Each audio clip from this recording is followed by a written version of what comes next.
السلام عليكم ورحمة الله وبركاته. رسوي كلمتوتا كمسنا جوبايا تندلا ولا ممكن توجد ترجم تنو كيسن فيا كيسن تنجت الحمد لله أنا يكودي أكن جرت دي فما سن رابع دي ترى نجمن جر أسن جتا نام جوج دي وان تكون كن وان كواي على تكون نام جوج دي كان ما في سن رابع ميراس يا دوي كودي سن في جراتنا yaada sanarratti immoo haga dhumaa dhageeffadhaatii kommentii kennaa jechuudha. Yaani har'a kaniin raasuuf deemu jechuun roota dheeraa namoota tokko raasuuf deemaa jira. Namoota hunda addunyaa guutuu miti laakiin namoota muraasa jechuudha. Akkasuma immoo namuma keenyarraa yookiin immoo dargaggooma keenyarraa jechuudha. Akkasuma wanti nanaasuuf deemu tokkoffaan garuu wanta jaalalarraa wal qabatu. wanti jaalallarraa wal qabatu anaasuuf deemu maal isin fakkaate? Wanti ani jaalallarraa asuuf deemu wal qabatu warroota dhiiratiif dhaamsa yookiin ergaa qaba. Ergaan ani qabu maal isin fakkaate? Dhiirota tokkotu dubartii takka yoo jaalate sababni inni jaalala san galmaan ga'uu dadhabuuf maali? Akkasuma immoo dubartiin suni yoo tidaarii yookaan bootaa qabatte nagattee kabiraa qabattee maaliif jechuu danda'e?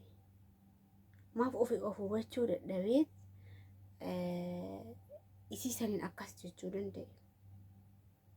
Namoota hedduu beekanii wantoota kanarratti namoota hedduu dhiirota hedduu jechuudha. Maaliif ofii galmaan ga'uu hin dandeenye silaa'uu jaalala gaafatee yookaan qeebalte ta'a. Yookaan ilmi namaa kun wal dhabuun ni mala beekanii.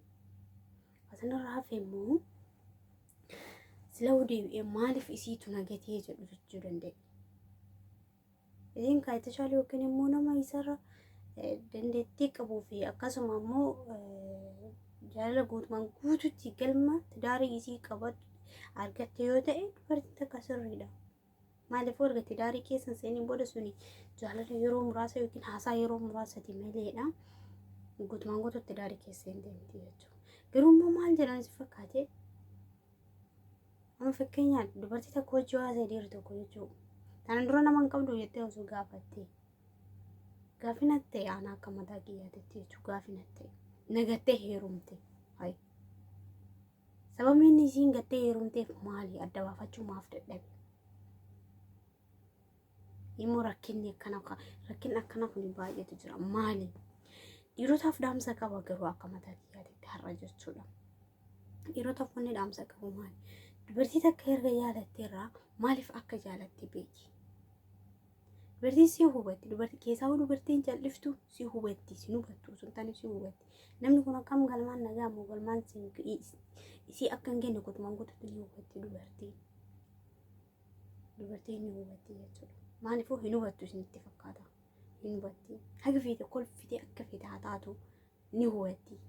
Keessiitti ni hubatti.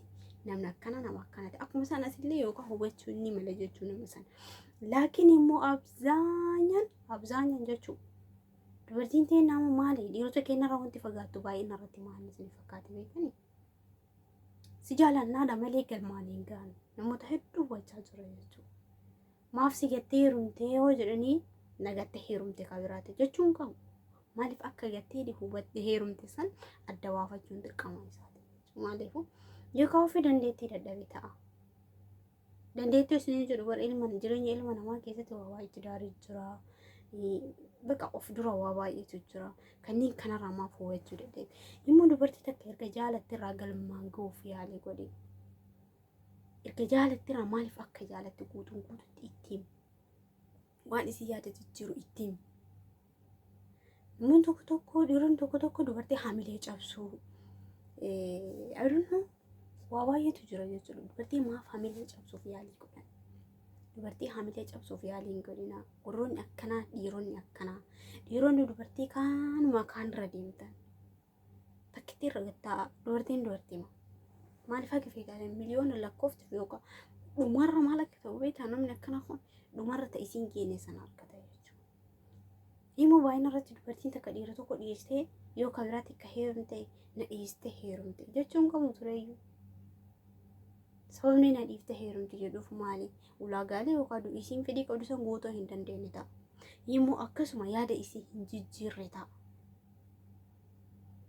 Dubartiin osoo hin hubanne osoo maannetti kan kee hin hubanne ol kaatee nama jaalattu san dhiiftee kan biraatitti heerumuu hin dandeettu. Maalummaa kan kee hubattee adda baafatteeti jechuudha. Irra hedduun dhiirotaa waan akkanaa kana jaalattee kalas dartise. Hubadhu xiqqoo isii hubadhu yoo waan isiif yookaan yoo jidduu keessan lamaa wanti jiru san yaada wal jijjiiraa. Yaada jijjiiruu yaalii godhe. Dubartiin fayyaalatti dubartiin miskiina. Dhugaa rabbii dubbanni dubartoonni ni sooma waa hundaan. Jammiraati dhugaadhaan isii san jaalatte taanan sirraa naftu hagafite waan fete osoo goote sirraa naftu jechuudha. Ginamuu yoo ati galmaan hin kenne ta'e sirraa naftu miti argaa keetu feetu. Dhugaa jirtan argaa kee feetu maaliifuu hin hubatte kaa jechuudha. Maalinni kan kee akkaataa kan kee ni hubatte kaa jechuudha. Kanaafuu dubartii takka yoo jaalattan galmaan gayaa maaliif akka tokkoffaa marraayyuu maaliif akka dubartii san gaafattuu fi irra hedduun jaalala gizee maali jaalala gizee jaalalummaan lagizee tunu maali ana gaafii nattaate takka jaalala yeroodhaatiif meeqa kami amma biyyootuma alaa kana keessatti meeqa kami jaalala lagizee maali jaalala lagizee jaalalummaan lagisee jaalala yeroo muraasa sunuu maali anaaf gaafinatti isiin dubartiidha dubartii ma fuudhuuf deemame booda hoo maal ta'a booda garuu dubartii akkasii yoo dhalche dubartii ilmi isaa sun intalli isaa sun maal taate waanuma akkana kana mudatti jechuudha. Wanti nu halaakaa jiruu fi wanti waan kana keessa uummata keenya naqaa jiru maali balaa lafaa ol ka'aa jirurra abbarraa hin talatee tara ilmatti tara wanti akkanaa kun jechuudha. Maaliif yoo nuti ulaagaalee nama tokko dubartii takka yoo jaalattee dhiirri tokko keessa jalumaayyuu dubartii isa waan jaalattee guutuun guututti adda baafadhu waan jaalatteef maaliif jaaladhe nama san jedhi lagizeedhaaf mudhuga lagizeen maan tunuyyuu baay'ee rakkisaadha jechuudha. Rakkoo mataa kan keetirraa hin geetti malee mataa nama biraattirraa hin geettu. Dhiirota waan akkanaa kanarraa wallahi of eeggannoo godhadhaa. Maal yoo kayyatan ta'e jaalala keessatti jaalala lagizeeti jette taanaan lagizeen sun maal akka sirra hin geettu beektaa? Booddee lagizee masii taate jechuudha. Wanti hundinuu maaliif siin tasaakkaamtu? Ati kaa maaliif nama sanii qalbiin taphattaa waan ta'eef jecha dubartii san qalbiin taphattaa waan ta'eef jecha jaalala lagizee tan akkasii sun boodarra maal akka taatu beektaa? Jaalaluma lagizee taatee jireenya kan keessa lagizee mataata jechuudha. Jireenyi kan kee itti siin fufu. Jireenyi kan kee mijaa'u jechuudha. Jireenyi kan kee mijeeffataan deemtu jechuudha. Laakiin immoo onnee qulqulluudhaan nama tokko jaalattee onnee qulqulluudhaan yoo itti deemte jireenyi kan kee fuula ifaan yoo itti deemte wantoommaan hin mijoofne takka waan hin jirtu ni mijoofte. Nama saniin nama dhugaan jaalatte san yaada wal jijjiiraa waan jirtuuf waan jira. Namni qabeenya qofaaf miti kan wal jaalattu ilmi namaa jechuudha. Walitti dabalameetu meeqa kamtu qabeenya godhate.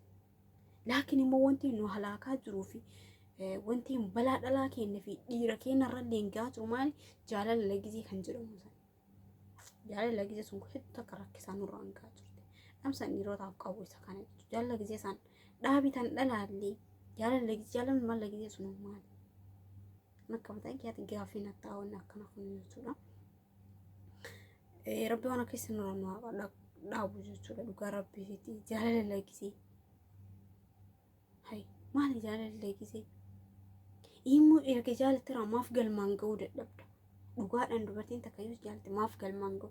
Dhiira meeqa jechuudha dubartiin dhugaadhaan si jaaladha jedhee kijibee dubartii kan shawwade meeqatu jira jechuudha. Sababni yoo maali? Booddee inni illee akkasuma ta'a jechuudha. Booddee inni illee maal akka ta'aa deemu beektan jireenyi isaadha fooyya'aan deemtu nama akkasisan. Jireenyi isaa maal ta'a deemte abba akka namaatu malee maaliifuu inni kan namni sun qalbii namaatiin taphatee waan ta'eef jecha. Qalbii namaatiin taphatee waan ta'eef jecha jireenyi isaa maal ta'a deemte fooyya'aan deemtu. Jireenyi isaa abba akka namaatu waan deemtu akkuma inni nama san qalbiin taphatee qalbii cabsee isa dhiirti amma dubartoota qalbii cabsitu of eeggannoo godhadha. Of eeggannoo godhadha. Akkasuma tan dhalaallee hin taphatin dhiiratti bakka yoon jaalanne itti dhiisi. Yoo si jaalatee ifaan ifa itti immoo nama qabaattees kalas nama qaba.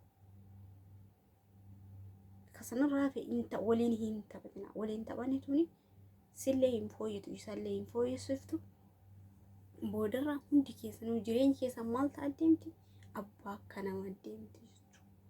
Bittinnaa adeemti jireenya kee walitti siin qabamtu. Atuu jireenya keessaa walitti qabadha hojjete walitti siin qabamtu. Waan akkana kanarraa Rabbiin waa eegu. Dhiifama sagalee isin dheeressee jiran fakkaate. Asumaan hordoftoota kiyyaa warreen